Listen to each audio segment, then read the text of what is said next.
Hello, I'm Don Chioffi and welcome to another edition of Straight Talk with Don Chioffi. Today's program features two guests that I have with me right here, and I'll give a little background to you as to what this program is about. It's about your taxes, and that should be near and dear to your heart. My first guest is Neil Robinson. Neil Robinson is a longtime activist in the town of Fairhaven. He's a veteran. He was on the school board. He was on the school board at the time that Act 68 was adopted. There's a pattern here that you'll see when I introduce him, and as well as my other guest, Terry Williams, to my right. And Terry's also a veteran, a long-term veteran. He's in his third term on the select board. He's also Poultney's representative to the regional commission. He served in the National Guard from 72 to 79, became a second lieutenant in the Armored Division, went to work at GE, hard servile work, laborer. Then he re-upped in the service from 84 all the way to 2004. Served in Afghanistan and retired lieutenant colonel. He started the Slate Hill Farm in his community, and he's on the board of directors of the Dodge House. Now, you see a pattern here, and I think this is important for our listeners to understand. The first question that you ask yourself when you see any program like this is, who are these people? How much credibility do they have? Why should I listen to them? What do they know, and how do they get to know it? And the pattern that you see here in the introductions that I've given you is a pattern of community service, number one. It's a pattern of longevity, number two. It's a pattern of patriotism to our country, number three. These are qualities that should lend some credibility to what they're saying. And it also shows what they are doing and why they are doing it for their communities, for the people, you, the listener. The subject of our program today is an introduction to an organization that Neil had a great part in starting. And there's a lot of people that are helping him in this program, but it always takes a leader to get things going. And Neil was right there at the beginning of this, starting an organization called Helping Overtaxed Homeowners Help Others. And we have a slide on this that you could see. And Helping Overtaxed Homeowners Help Others is a long title, but really what it means is, how would you like your taxes to be half of what they are now for education, and how can we achieve it? Well, the abbreviation for our program is HO, Helping Overtaxed Homeowners Help Others. So if you hear somebody saying ho, don't think Christmas is coming again, because it isn't, but it may be Neil coming to lower your taxes. Okay, I guess that's enough of our little depiction screen. And I'd like to introduce Neil to you now and have him talk about a little of the background, which is on slide 2. Are you referring to my background? No. Yes, ma'am. Okay. We're talking about Act 60, which changed the way that state elementary did secondary education.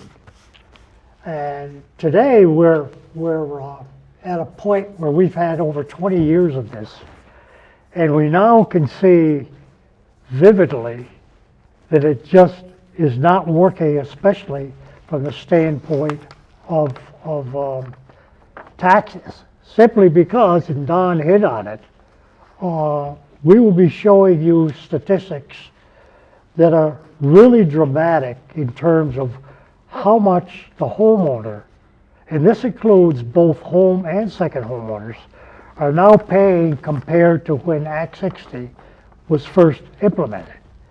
And it's our contention that this is not only discriminatory, but it obviously picks a class of people that singles them out for 70% of all the budget for Department of Education. I could go into detail on a lot of these things, but I think that's at the core of what we're here for. And we will be talking about a little bit about past history, what has happened to make it even further complicated for towns and communities throughout Vermont, and a way that we can extricate ourselves from this through an alternative plan that replaces the current policy subjecting homeowners to one of the nation's highest taxes that funds our children's education. Good, thank you, Neil. And you know, Terry, maybe you want to give us a little bit of additional background from slide 3 as to what's actually going on with the tax. Well, let me back up a little bit. About 2 months ago, Neil came to me. I got a phone call. He said, "Hey, I've been talking to a few people. I understand you got a background in planning and strategic planning at that, and I've got something I want to brief you on." So he came, we met, and he explained to me what he was doing. This guy's a veteran. He's been doing it for a long time. Think back in 2000, he started. I don't really have a lot at stake in this, except that I'm a taxpayer, and I am on the Poultney Select Board, and I've been involved with the preparation of our budget for year 2020 and 21. And that was actually this initiative that made me realize that the town of Poultney is actually paying 70% of their property taxes are going to fund education. And it doesn't seem to ever let up. I've never seen our taxes go down. But Vermont is the 9th highest property tax rate in the union. New Jersey is number 1, just to give you some kind of an idea. Wow. Wow. And the average town in Rutland County pays 70% of their property taxes. Back when Act 60 came in, back in 96, 97, it was actually estimated it would be 60%. But it's kind of spiraled out of sight. I got an example for you, Terry, that illustrates this. If we could get out of that, and I have a property tax bill. The names will be redacted to protect the innocent. But it's an illustrative example because there are a lot of people, including Terry. Now, you know, Terry's, like all of you, has been a taxpayer for all of his adult life. And, you know, good citizens that are taxpayers don't really, I mean, they can get concerned about it, but when the bill comes, you just pay the bill. And it was surprising to me, but not really that surprising, when Terry said, well, I never really knew how much went for education and how much went for the rest of it. So here's an illustrative example. I have a tax bill here it happens to be from Rutland Town, which was shared with me. And this tax bill is for an amount of, well, let me get on here and see. $3,841.26. But the tax bills in Rutland Town are broken down so that the municipal rate is there, the equipment depreciation rate, the local agreement, and the homestead education tax. The municipal tax rate is 0.1696. 0.1696. It's not even over a percent. And that amounts in dollars to $466 out of this tax bill. The homestead education amount on this tax bill is 1.3953. You multiply that by the grand list, and you come up with taxes of $3,841.26. That's 85% of this tax bill is for education. which essentially means that the municipal government, the select board members and your administrators and town government and your highway commissioners and your police and your fire and everything else has to be paid for with the $466, and you have to pay $3,841 for the educational tax. 85% of what you're paying in your property tax bill in this town is going for education. And all the rest of it has to pay for those things that you see every day when your plow trucks come down the road, when your policemen show up at a scene, when you're at the recreation and you're watching baseball games, when you go to the town clerk's office and you see this and that and the other and have to go in there. All of those municipal taxes are paid with roughly 20 to 25% up to 20, as low as 20% of the money that you pay in. Very illustrative, isn't it, Terry? Sure I mean, is, it's shocking, and a lot of people don't realize what that breakdown is. Now, do we want to go to slide 4 here on Brigham versus State? We can do that. Who's gonna pick this one up? The Brigham decision, which is the Supreme Court's decision on equalizing education throughout Vermont.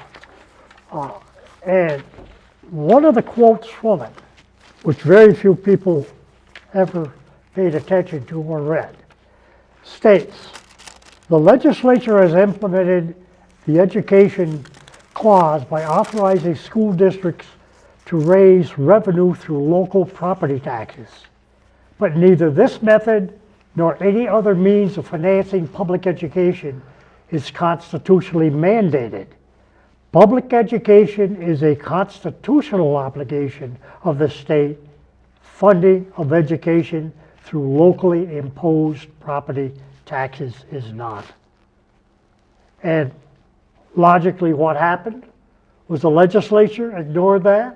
The Department of Education ignored that, and we have seen ever escalating property taxes, both for homeowners and second homeowners, going up and up with no end in sight.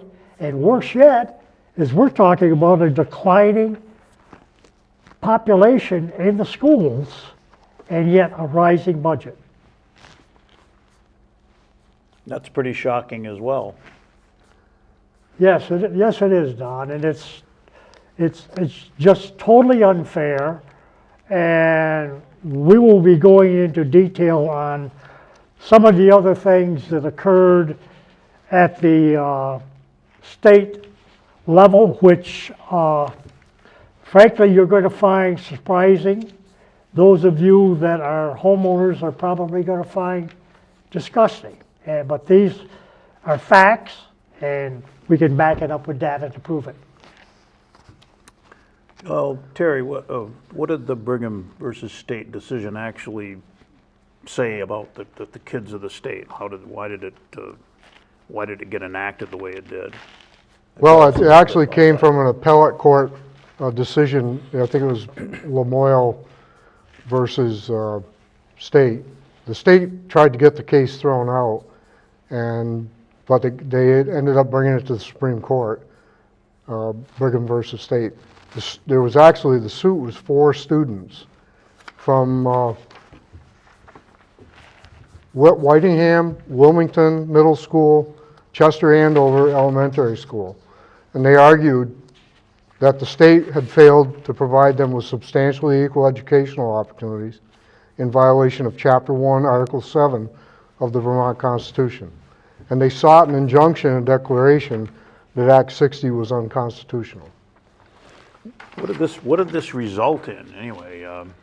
Was it this It decision? resulted in Brigham versus State decision. Brigham versus yes. State, and Brigham versus State, if it's slide 6, gives you the decision that was made.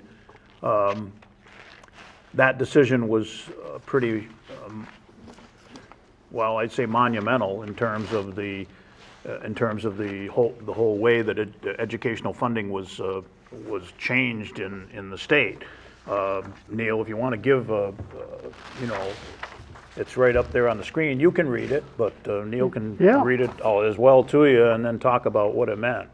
And again, another reference to where we're going on this thing is the Brigham's statement, as noted in our Constitution. Nowhere states that the revenue for education must be raised locally, that the source of the revenue must be property taxes, or that such revenues must be distributed unequally in conformity with local wealth. I don't think we could state it any better. They obviously were concerned about property taxes being the vehicle for funding education, yet their duty was to determine, to give equalized education throughout the state. And I dug this thing out via the then executive director of the Vermont City League and Towns, who made reference to it, and I said, wow. I said, what's going on here? And I looked at it, I got the whole report, and there it was. So that again lends to what our efforts are, where they're going, and we will show you other data. Again, it's much more egregious than that.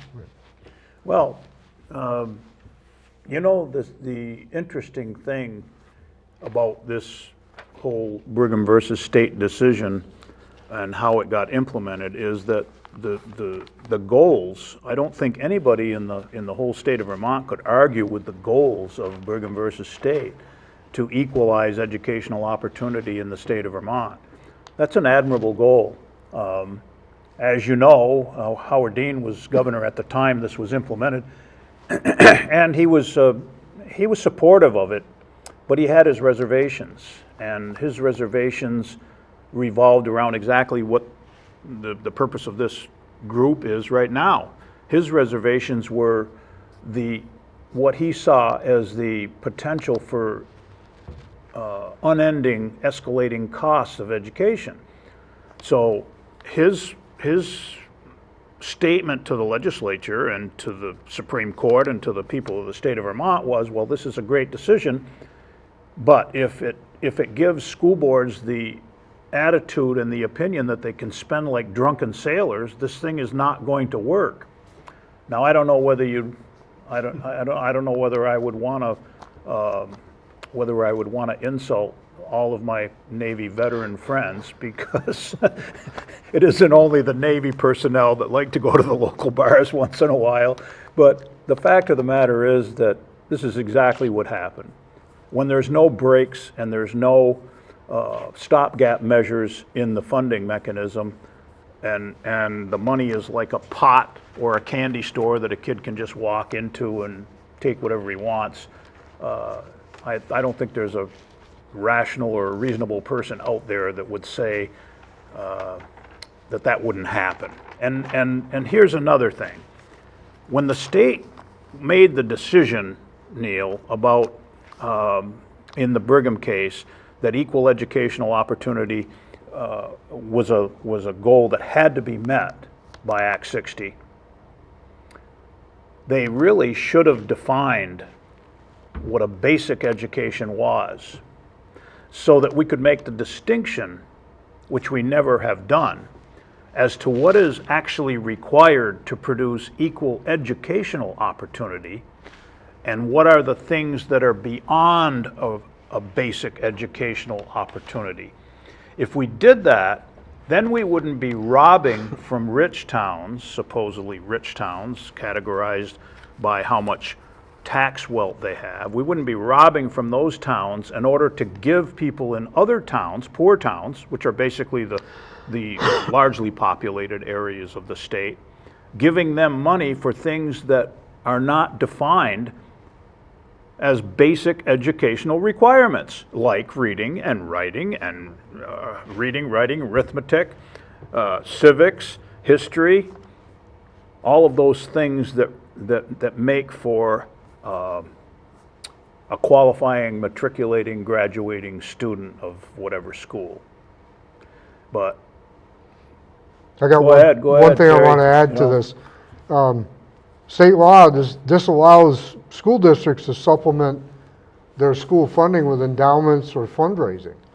So I think that's what brought about this suit by the children, is you're taking away our programs, and because we had more than what another school did, but we can't even fund it with supplemental fundraising or endowments so we can get those programs back.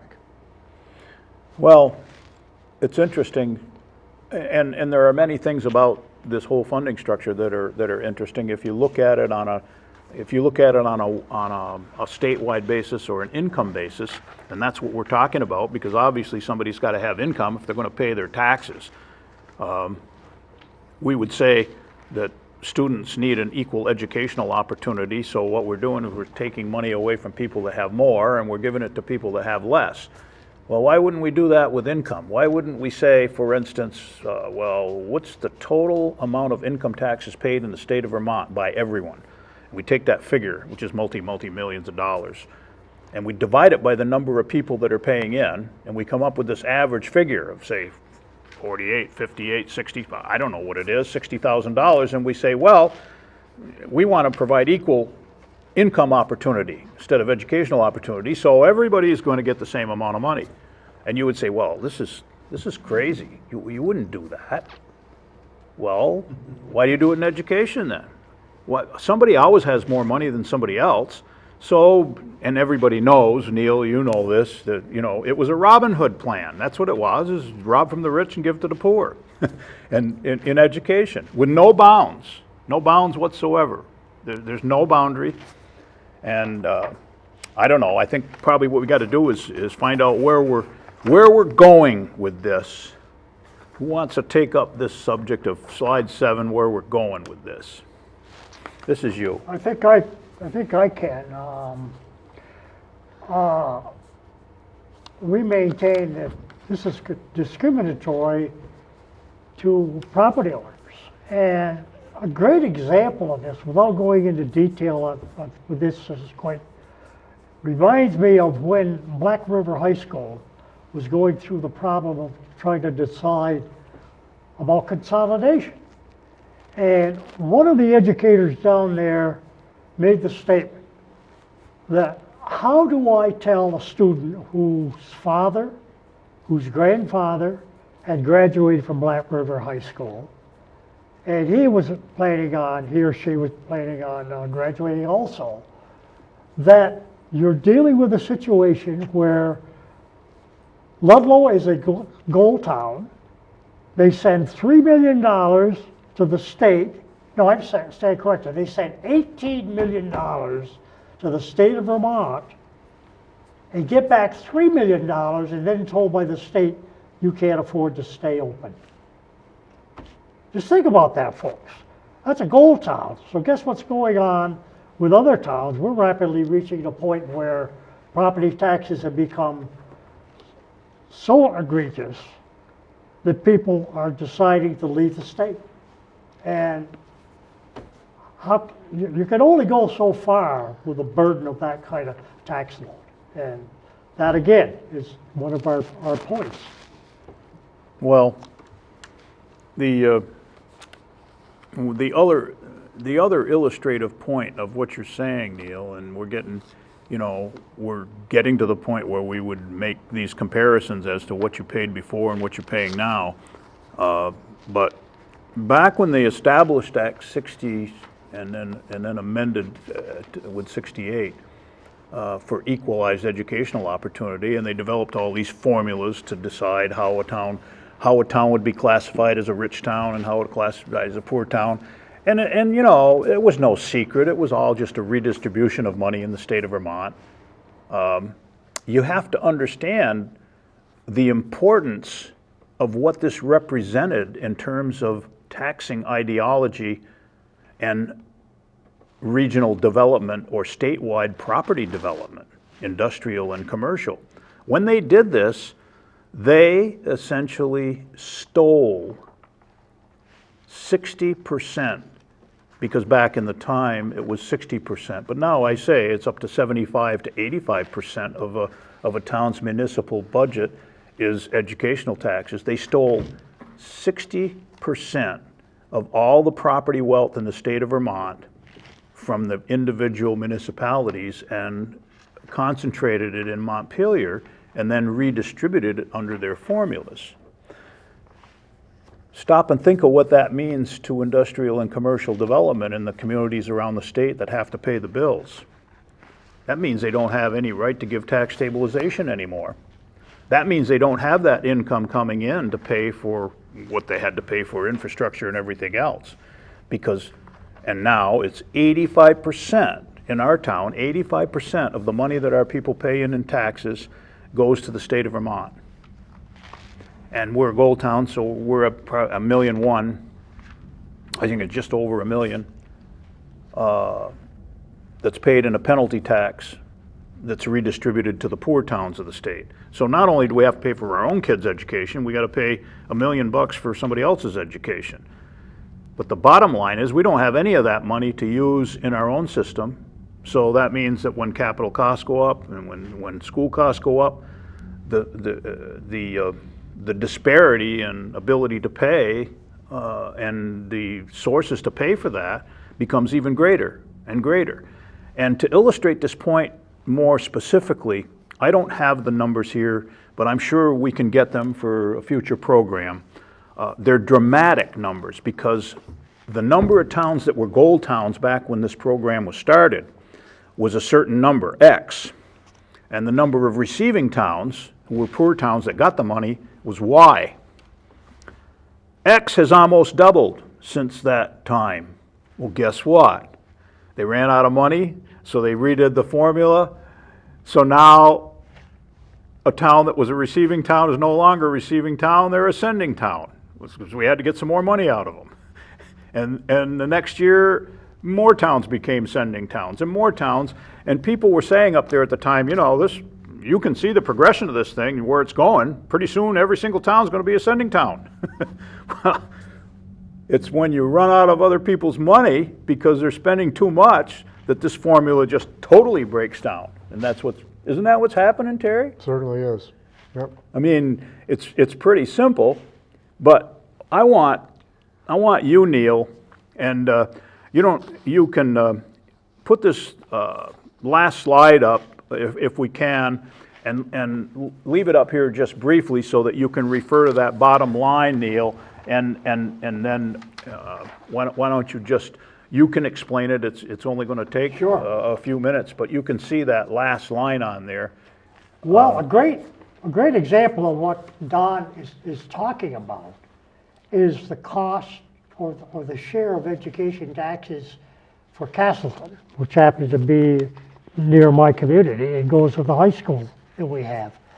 And back when Why this... don't you look right into the Yeah. camera and tell the people, right there, Neil. I'm looking. No, we light's don't have a light on yet, Yeah. so. Right there. So, back when this first started, Castleton had, where are we here on this thing? I'm looking it up. Paid $2 million, a little bit over here. This got the before and after? Yeah. Okay. Paid $2,324,077. That was in 96, 97. The 2017 calendar year, which is the most recent that we could get, was over $6 million. $6,580,972. That is a dramatic increase, and it's even worse now. You know what it is, Neil? Actually, go full screen here so that we can close out the program. That represents a 300% increase over the starting amount that Castleton paid at the time that this program started. 300% escalation in costs from $2 million to $6 million. That's pretty dramatic, and we'll get into that in a future segment of our program, but that closes it out for today. Thank you very much, guys, for